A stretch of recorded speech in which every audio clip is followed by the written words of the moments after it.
There's a big shout out to all the truckers. Been here for over a week. They got stamina. They got resolve. And they go the distance, whatever that distance is. And today we're joined by hundreds of farmers families, and their tractors. And they're all down here on Albert Street. If you want to go down and say hello to the farmers and their families, take a spin down to Albert Street. So listen here. We know that Jim Watson, the mayor of Ottawa, canceled Winterlude this year. But we have Freedom Lude here in Ontario. Freedom Lude is here in Ottawa. And it's pretty amazing what Jim Watson did yesterday and the chief of police in Ottawa. Here they were out. The mayor of Ottawa, the chief of the city police, was encouraging GoFundMe to steal $9 million. Can you imagine? Can you imagine a chief of police encouraging and applauding GoFundMe to steal $9 million to help out the truckers and the farmers to regain our freedom? But you know, we've been down here for over a week.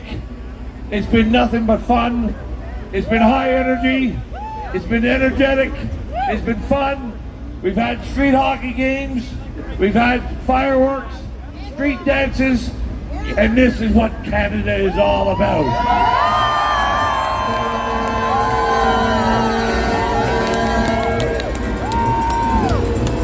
This is Canada's new Canada Day. Right here, right now. This is the real Canada Day.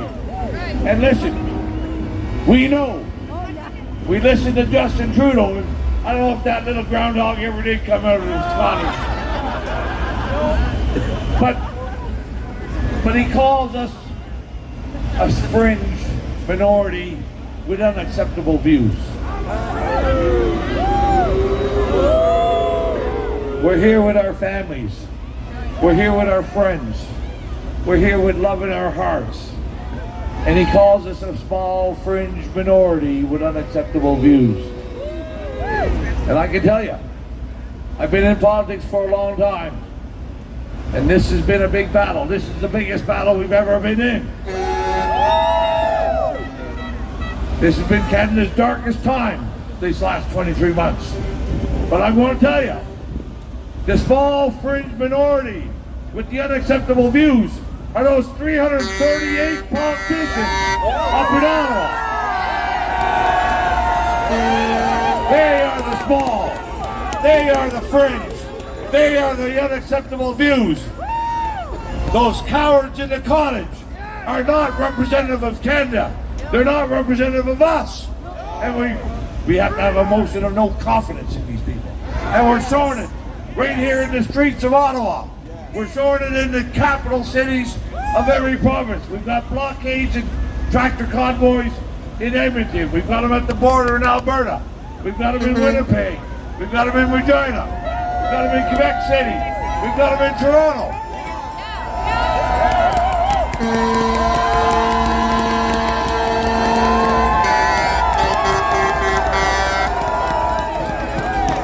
This is ground zero, but make no mistake, this fight for freedom, this battle for our faith, for our families, our freedom, is happening from coast to coast.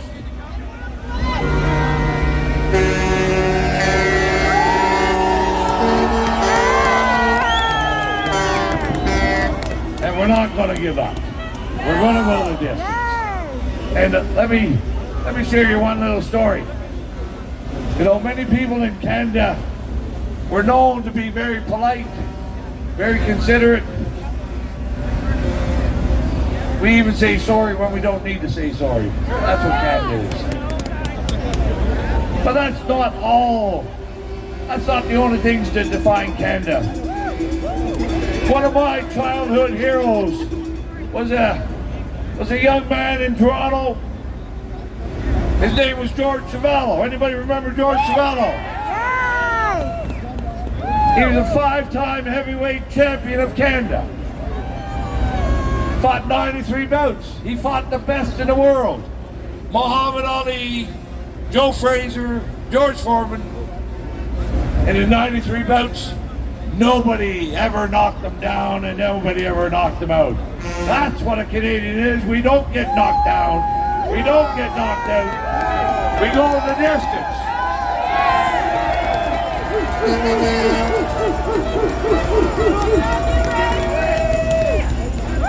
And Canada leads the world for freedom. In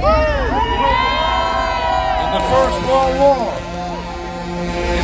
World War, when the Allies were stuck and they couldn't go any further,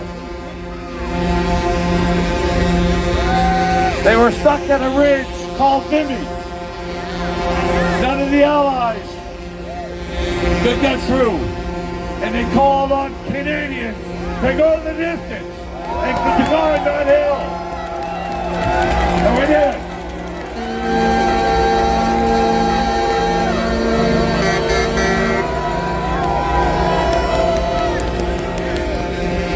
In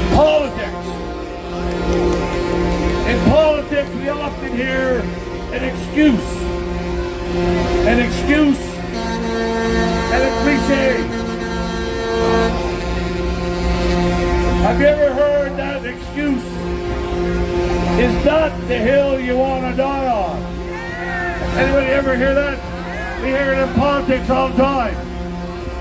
You don't want to die on that hill. Well, I'm telling everybody, and I'm telling that coward in the cottage, this is the hill we die on.